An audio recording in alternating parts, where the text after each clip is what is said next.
Yo, yo, yo, yo, yo, you know what it is. This is your favorite channel, man, the CTB. It's Chin Up Boxing. I'm your boy Jay Slay. So what up to him, man? What's up, everybody? Thank everybody for tuning in. Most definitely. Speaking of tuning in, if you like the content of the channel, please throw a thumbs up on the content. If you're not subscribed to the channel, please subscribe to the channel because we drop content like this every week. With that being said, let's get into the show. It's fight time. Well, almost for the Tank fight. Tank fight is on an awkward day, man. It's on a Sunday. Yeah. The weigh-ins is tomorrow. Today is Friday, so yeah, the weigh-ins is tomorrow, I believe.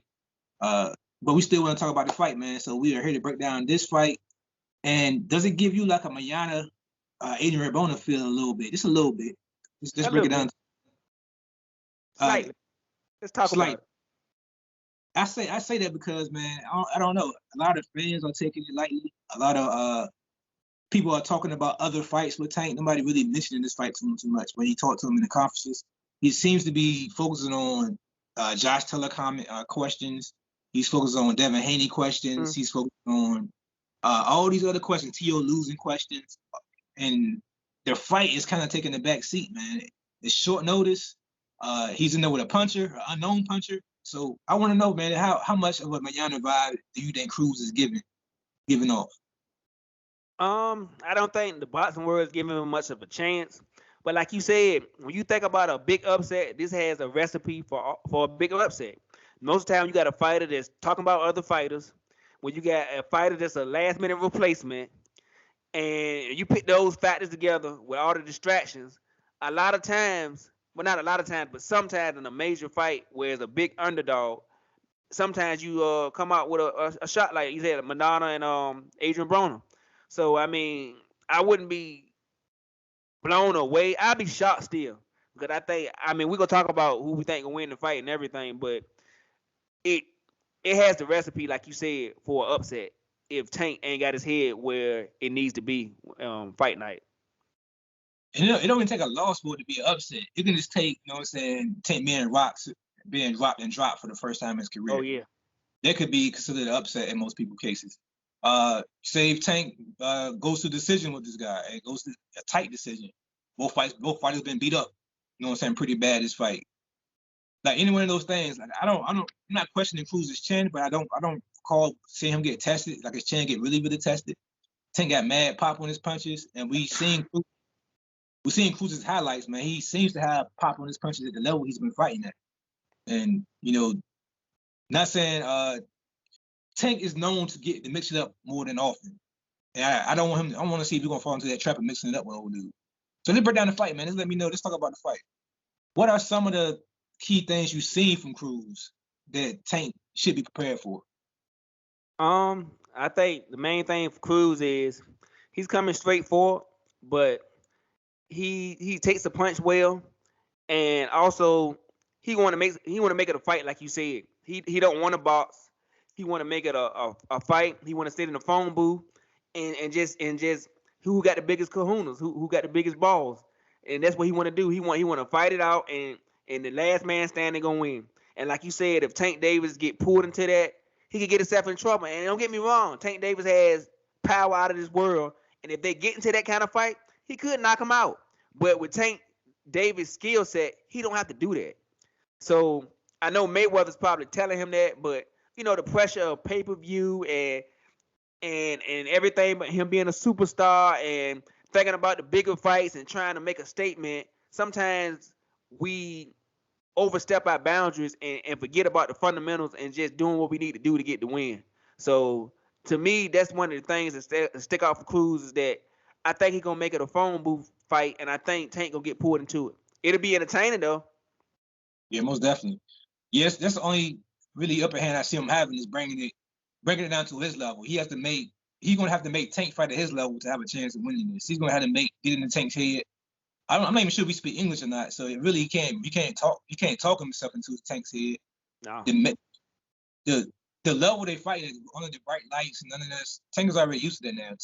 This is what, third, fourth pay-per-view event, I think, off top. This will be his third. It'll be his third. Third, so he already used to the lights now. He done adapt to that already. Coming from Mayweather camp anyway, he was already used to that anyway. This is Cruz's step up to the light. So he has to use that nervous energy, I guess, and try to get in the Tank's head. This is the only way of winning, in my opinion.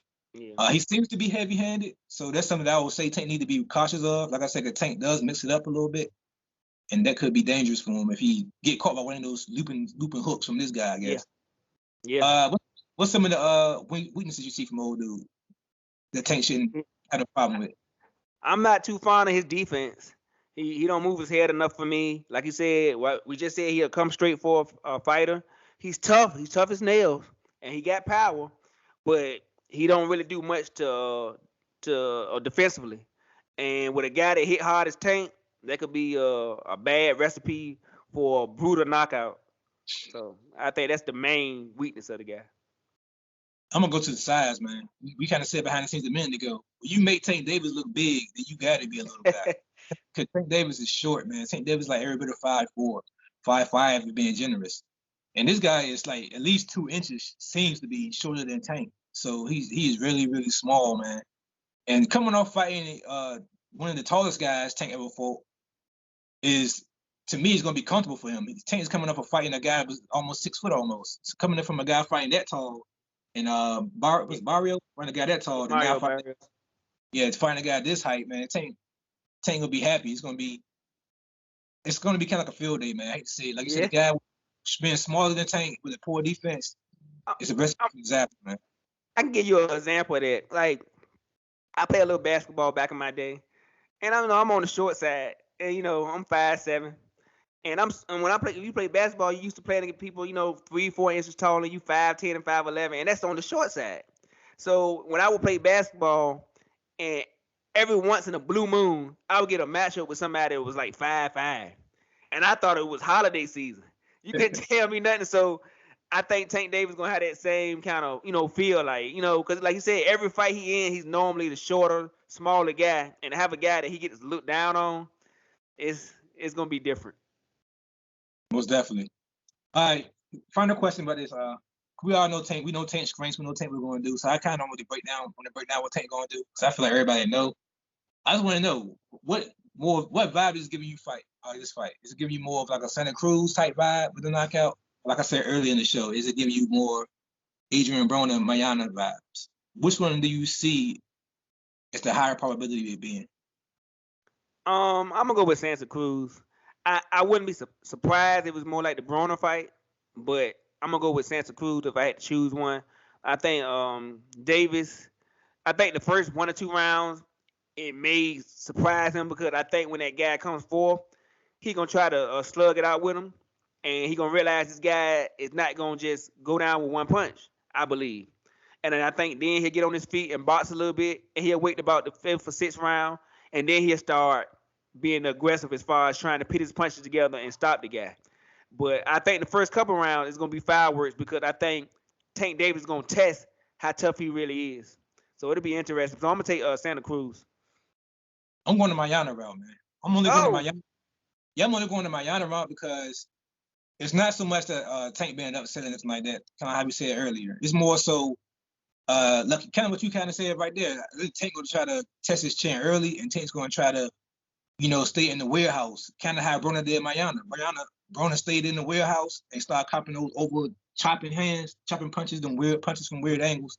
That weird hook he threw from down below. I can see one of those possibly getting Tank's attention per se, and then it's going to force him to box a little bit. But Santa Cruz, man, after he let Santa Cruz do what he wanted to do early, Santa Cruz, he kind of didn't push the gas early enough for me. That's why I didn't want to lean towards the Santa Cruz, because in my opinion, he could have got Santa Cruz out of there a little earlier than what he did. But it gave us a devastating knockout. That's what we want here, and that is what I'm calling, man. I'm gonna go ahead and say my prediction real quick. My prediction is a stoppage, possible knockout. I'm going concussive knockout. Ooh. Probably, yeah, I'm going concussive. I think it's going to be a referee wave off, guy on his back type stoppage. I'm gonna say between round 5 and 6. I don't see it going past 6. What is your? I feel exactly like you, but I'm gonna go with round 7. I'm gonna say round 7. So I'm gonna go with round 7 for a brutal knockout. Like I said, it may not be he knocked out cold, but it'll be a statement knockout. So I go with the 7th round. Yeah, that's It's a pretty easy fight to call, like you said, especially on short notice. Final question. I don't think I asked you this question yet. Which fight would you prefer? Would you prefer the Romero fight now that we know closer to the Tank fight? Would you prefer for him to fight Romero, or are you satisfied with this fight? Oh, no doubt. I would have preferred the other fight over this one, just off the talking and just off the bad blood between the two guys. And I feel like, just like you said, he has a very awkward style, and he throws his punches from these chopping, funny angles. I don't think he can box that well, but because he can't not at all. Well, I was trying to be nice, but he throws punches from these funny angles, and he has a power. He's a strong guy, so if he can catch Tank, you know what I'm saying, right, anything can happen. So because of that, it always make the fight interesting for how long it lasts, because one punch can change the fight. So because of that, I would have preferred that fight. But I mean, it is what it is. It was last second, and in this situation, you can't expect Tank Davis to pick a game fighter on a 3 or 4 week notice where he's not able to prepare. So I understand. I just wish it won't pay-per-view.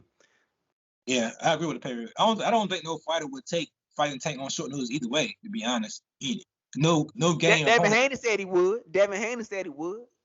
I think Devin Haney been saying that, but I don't think. What's his guy name? Eddie Hearn. I don't think Eddie Hearn was gonna let that happen. To be honest, Eddie Hearn, he has his way of getting in the way of fights. So while I do believe in Tank and Devin Haney's heart, he would have did it. I don't think Eddie Hearn would have did it. But yeah, as far as I prefer this fight, to be honest. I think Cruz is more proven than Romero. I think Cruz has more to offer than Romero. Like you said, Romero, he's just big and awkward. So from a size and style standpoint, Tank would take more punches from Tank to get him out of there than I feel it would take Cruz. But I think Cruz have a better chance of beating Tank than Romero did, in my opinion. I think Romero, he's not on that level yet, man. I don't see him. I think somebody compared him to what's the guy that used to smoke cigarettes? Mayorga. Mayorga, yeah. People compare him to Mayorga. I think exactly who he's like. Exactly who he's like. I think he's all talk, and he gonna make you a tough fight no matter who. He's just because he's tough and rugged. It won't be because of his style or his skill. Mm-hmm. I think he has that style and skill, man. His skill set, why it falls into Tank's traps, will give a lot of other opponents problems. What else did you say? Maybe I just want to answer this topic. I go over the odds right quick. Yeah, just to sum it up. I mean, with this fight, it's 15-1 almost. So to take Davis is almost crazy, because pretty much if you bet $100, you will win $15. Yeah. So, I mean, not even $15, because it's 1 to 15. So if you bet $100, you will win, like, it wouldn't be $15. It would be less than $15, I believe, if I'm not mistaken, because 15-1. But if you took Cruz, is 8-1. So if you really think he can win, like Jay said, and you think he got a chance, and you want to throw $20 on it, you can win $140. So that's something to think about. So, and or actually $160. But I think if you was to take something in this fight, you either need to parlay the fight with some of these other fights this weekend, like the Devin Haney fight. But if you just want to take a bet from that fight, I would say to pick a round. I would say, like you said, pick a round between 6 and 8. Because I think if you could pick the correct round, it might be like a 12-1, 13-1. If you throw a little money on each one of those rounds and sprinkle it around, you might get lucky. I would say pick a round between 5 and 8 and see what happens. Yeah, that's probably your best bet. Maybe for both fighters, just to be. You want to put like $5 on Cruz, not Tank on one of those rounds. You might you might get lucky and call it. $5 can make you what? $5 can make you a couple, like $100 almost. Yeah, almost $100. Yeah, $50, $60, $75 for a $5 bet. Yeah, so you can't really lose that. But with that being said, man, it's your favorite channel, man. It's CTB. This is Chantel Boxing. I'm your boy Jay Slay. Say peace to him, man. All right, everybody. Remember to like, subscribe, hit the notification button, comment. Please, let's keep this channel growing. You know why? Because we love boxing and you love boxing. But most of all, God, peace, and love, and we out of here.